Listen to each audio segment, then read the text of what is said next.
at the regional level. My presentation for today is on the Philippine Disaster Risk Reduction and Management Framework and the risk profile of Region 8. Next, please. Kung mapapansin ninyo dito sa aking presentation, on the first slide, ito po ang ating naging disaster management framework before na ipasa or na-approve ang ating DRRM Act of 2010. Next slide, please. Kung mapapansin ninyo dito sa next na slide, ito na po ang bago nating framework ng ating disaster risk reduction and management. Ang PDRRM Act of 2010 transforms the Philippine disaster management system from disaster response and relief towards disaster risk reduction and management. This is a bottom-up and participatory disaster risk reduction from top-down and centralized disaster management. This is a disaster mainly a reflection of people's vulnerability from disasters as merely a function of physical hazards. This is an integrated approach to genuine social human development to reduce disaster risk, from focus on disaster response and anticipation. The framework of the R18121 is about the constitutional rights to life and property by addressing the root cause of vulnerability to disasters and strengthen its effects. Adherence to and adoption of universal norms, principles, and standards. Adoption and implementation of a coherent, comprehensive, integrated, efficient, and responsive disaster risk reduction program. This is mainstreaming disaster risk reduction and climate change adaptation and mitigation in development processes, peace process, and conflict resolution. This is ensuring that disaster risk reduction and climate change measures are gender responsive, sensitive to indigenous knowledge systems and cultures, and rights-based. This is also recognizing local risk patterns and strengthen local government unit capacity through decentralized powers. And lastly, this is a participation of all sectors and stakeholders. This includes civil society organizations, private sectors, and volunteers. And of course, very important is the participation of the local communities towards complementation of resources and effective delivery of different services. Next slide, please. Ngayon, papasukin naman natin kung ano na yung different hazards na meron ang Region 8. Next slide. Next pa. Before that, tingnan muna natin kung ano yung mga realities na meron tayo within the Philippines na kung saan ang Region 8 ay kaakibat. At an average sa isang taon, sabi nga ni ERD Agabe kanina, we are being visited by 20 tropical cyclones. Half of these are destructive. Meron din tayong mga iba't ibang mga weather hazards such as thunderstorms, heavy rainfall, meron tayong mga southeast and northeast monsoons, ito yung habagat at saka amihan. Meron tayong mga cold front, meron tayong mga intertropical convergence zones, and we are also a host of 300 volcanoes, and 22 of these are active. And meron din tayong presence of different active faults na kung saan ito ang nagiging causes ng ating mga earthquakes. Next, please. We do away with the presentation of the pertinent information ng Eastern Visayas. Next, please. Next. Bago natin tingnan kung ano ang iba't ibang hazards na meron tayo sa Region 8, siguro tingnan din muna natin kung ano yung mga past major disaster incidents that had happened in the past in this region. Unang-una, ang flash flood sa Ormoc City and Burawin, Leyte last November 5, 1991, killing almost 8,000 people. Second, ang landslide sa Panaon Island last December 19, 2003, killing more than 100 people. At ang landslide sa St. Bernard, Southern Leyte last February 17, burying the entire village and killing almost 1,200 people. Next, please. Sa Region 8, nakita natin kanina na meron tayong iba't ibang hazards.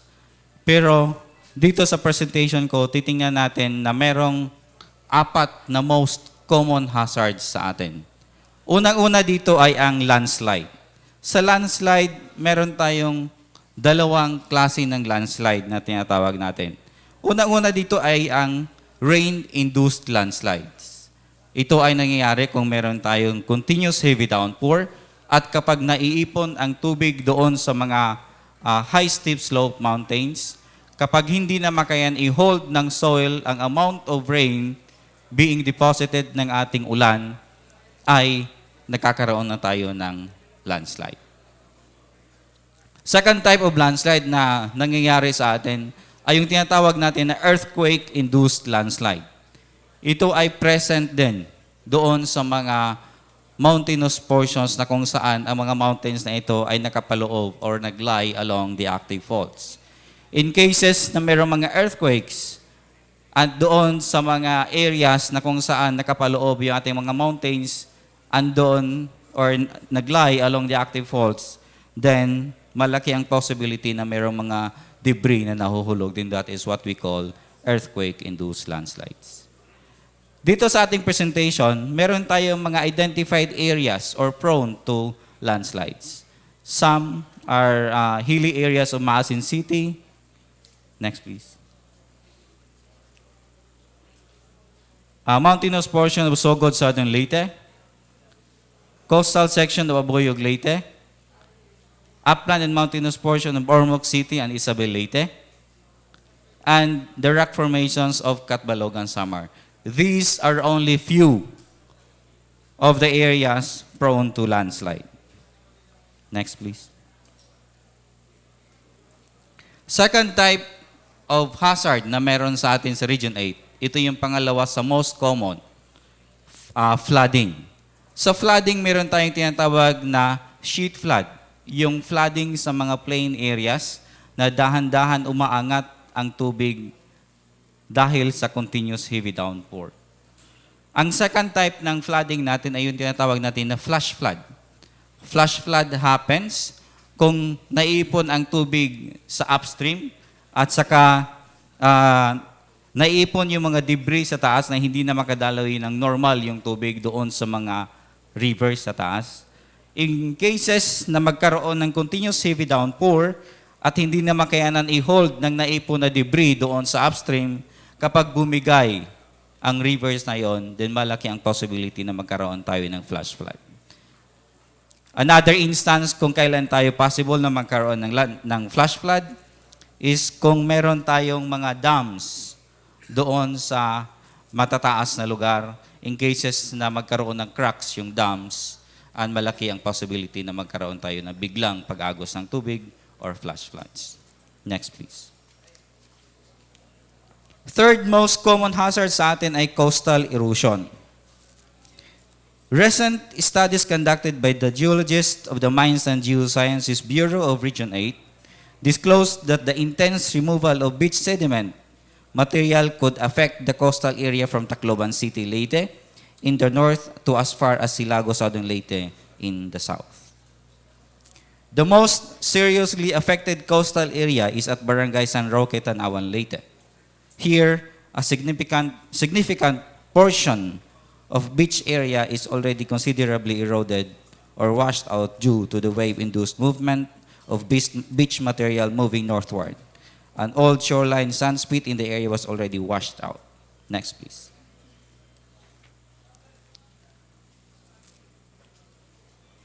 Next, please. Fourth most common hazard sa atin ay earthquake. Earthquake in the sense na meron tayong mga active faults from Leyte sa north down to St. Bernard sa south. Hindi lang yan isang crack ng lupa, but meron yang nagparallel at saka merong nagsanga-sanga. Hindi lang yan for the provinces of Leyte and Southern Leyte, but of course, present din yan sa provinces of the Samar Island and Biliran Island. Next, please.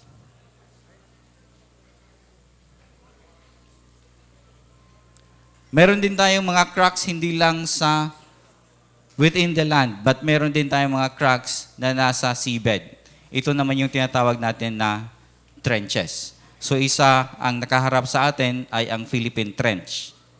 So kapag magkaroon ng movement ang ating Philippine Trench and possible siyang mag-create or mag-generate ng tsunami, then possible tayong maka-experience ng locally generated tsunami. Dalawa pala yung ating sources ng tsunami. Yung locally generated tsunami at saka yung distant tsunami if an earthquake happens sa labas ng Pilipinas. Just like what had happened last March 11, 2011 nung magkaroon ng earthquake sa Japan. And we have to note na ang speed ng tsunami ay mas mabilis pa siya sa speed ng isang passenger airplane. Ang normal speed na isang passenger airplane ay 400 to 600 kilometers per hour. But the speed of tsunami doon sa plain area na walang obstruction is approximately 600 to 800 kilometers per hour. If in case na magkaroon tayo ng experience of locally generated tsunami, we only have 4 to 20 minutes lead time to prepare.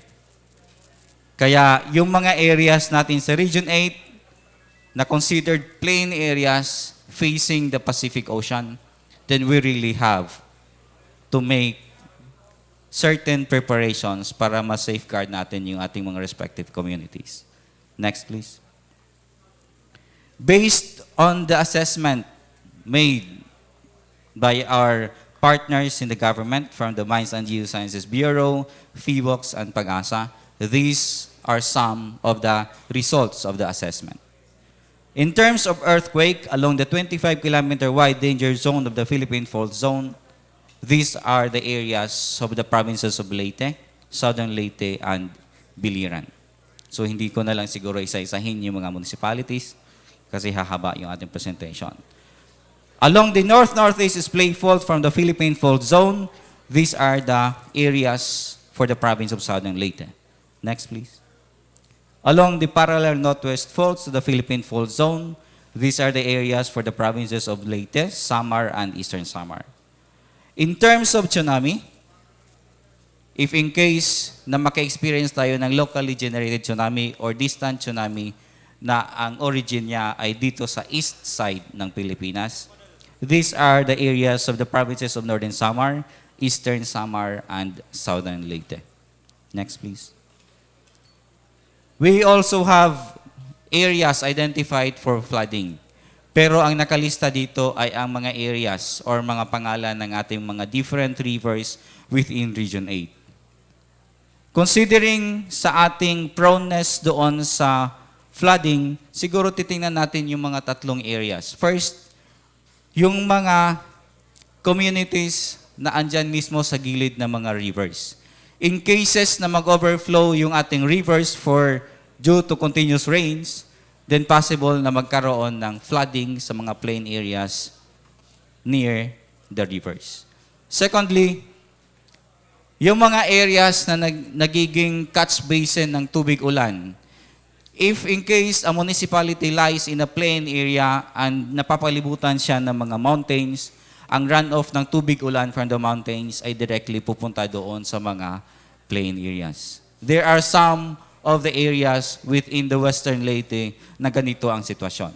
In cases of 2 days continuous heavy downpour, malaki na yung possibility na magkaroon ng flooding. Next, please. These are also some of the areas. Next, please. Next. Passing lang ito mga pangalan ng ating mga rivers.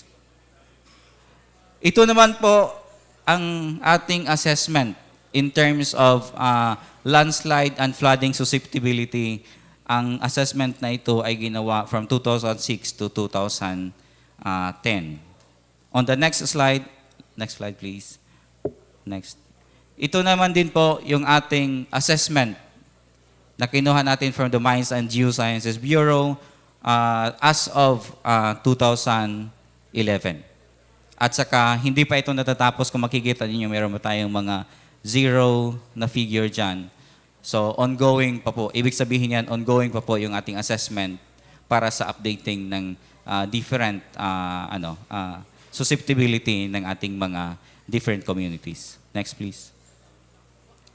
Siguro para ma-appreciate natin kung gaano ba talaga kalakas ang mga past disaster incidents, magbibigay tayo ng presentation via photos.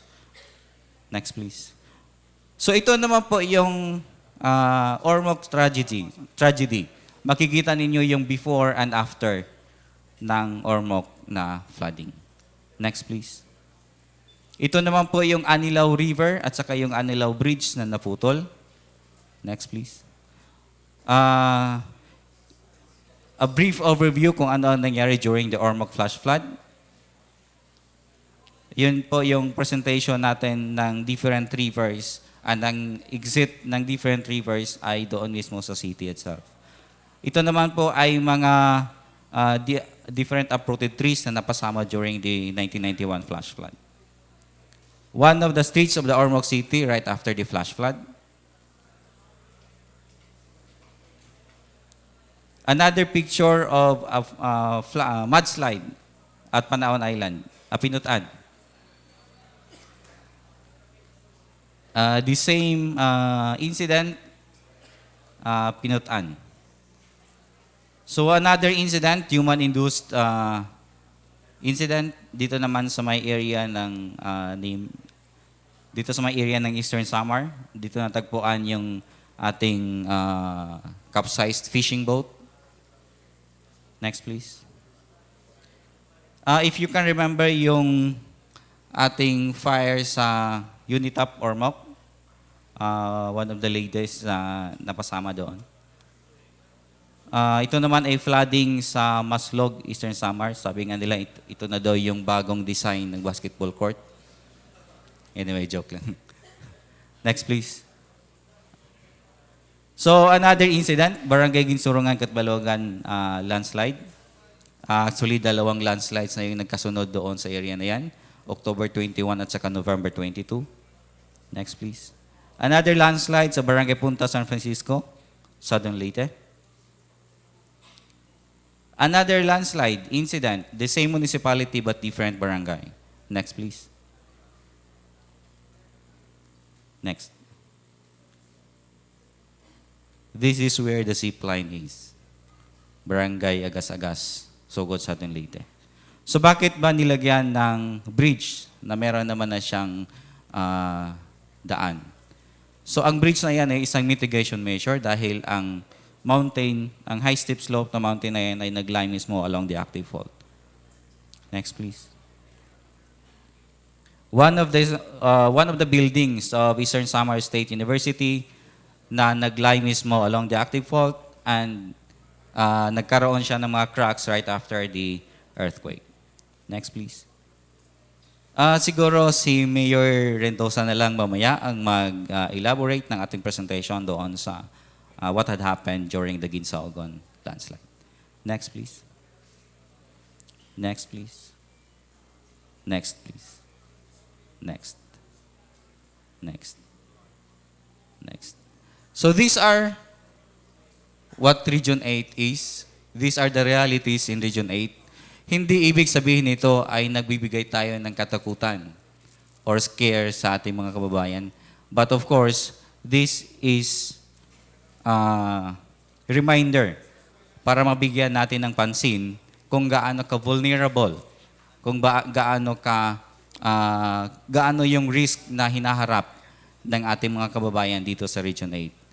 So hindi ko na po hahabaan yung aking presentation. Maraming salamat at saka magandang umaga.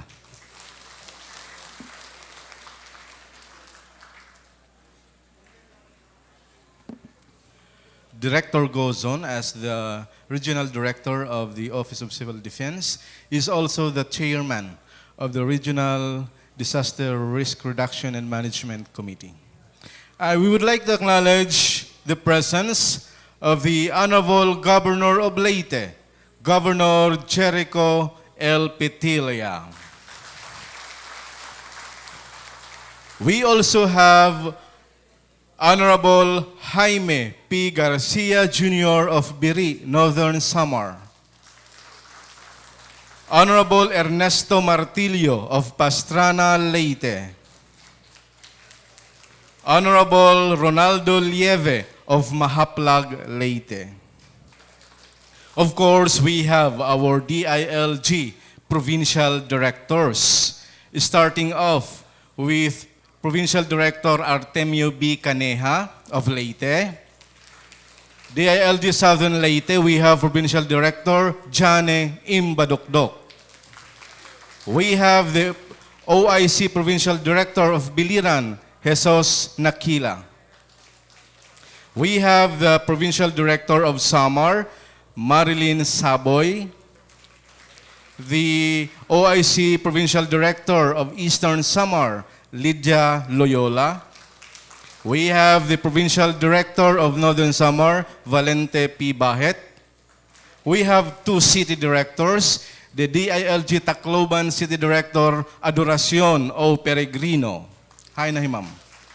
And we also have the City Director of Ormoc, DILG Ormoc, Jess Orca, sir. And we have the Division Chiefs. We have Attorney Bibar of FAD. We have Miss Milly Zabala of the Local Government Capacity Development Division. And we have the Division Chief of the Local Government Monitoring and Evaluation Division, Pia Munina Q. Lovete. Okay, we have also the Honorable Municipal Mayor of Santa Fe, Leyte, Honorable Melchor Quimado. We have Honorable National Mercado, the Provincial Liga President of Southern Leyte. We also have Honorable Celsa Estrella, Mayor of Pintuyan, Southern Leyte. We have Honorable Roger Espina, the Congressman of Biliran. So we move on. This time we'll be listening to the LGU best practice of St. Bernard Southern Leyte DRRM experience. So we call on the Honorable Rico Sirentuza, Mayor of St. Bernard Southern Leyte.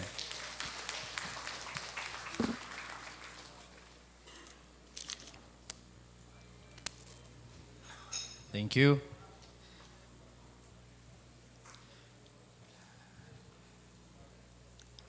Honorable Governor Petilia and the other officials in the presidential table, fellow mayors, directors of the different government agencies, mga kaigsuunan, maadjong buntag. Good morning. Andam na ba mo? Are you ready? Wala ko'y nadunggan. I don't hear any answer. Are we ready? Yes. That's what I thought last year, no? That's what I thought in 2011 after we received the Gawad Kalasag Award. As you very well know, in 2006, we were hit by a disaster, by a tragedy, in fact, which until now, we could not understand why it happened in our town, in St. Bernard. So that's why I title my presentation, From Tragedy to Resiliency, the St. Bernard Experience. No? Next. Siguro yung iba, you've heard this presentation already and maybe sawa na kayo. But then again, I may as well share this one again because this is very timely, no? Nagagawin na naman natin uli. This is a very familiar scene sa inyo. In fact, not only in the Philippines but also in the international scene. Because in a matter of minutes, isang barangay ang natabunan, killing about 1,200 people. Isang village ito, isang barangay in the town of St. Bernard. Next.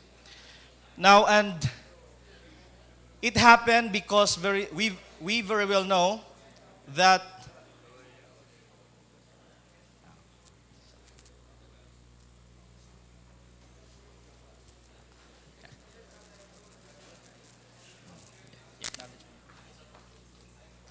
Ladies and gentlemen, let us all welcome the esteemed Secretary of the Interior and Local Government, the Honorable Jesse M. Robredo, accompanied by the DILG 8 Regional Director, Dr. Pedro A. Noval Jr., and party.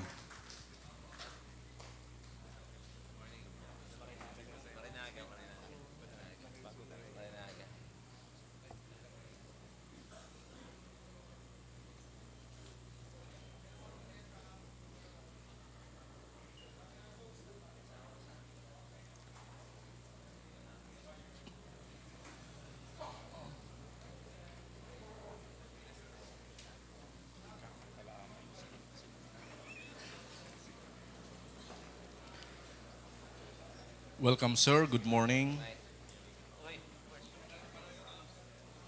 Sir, good morning.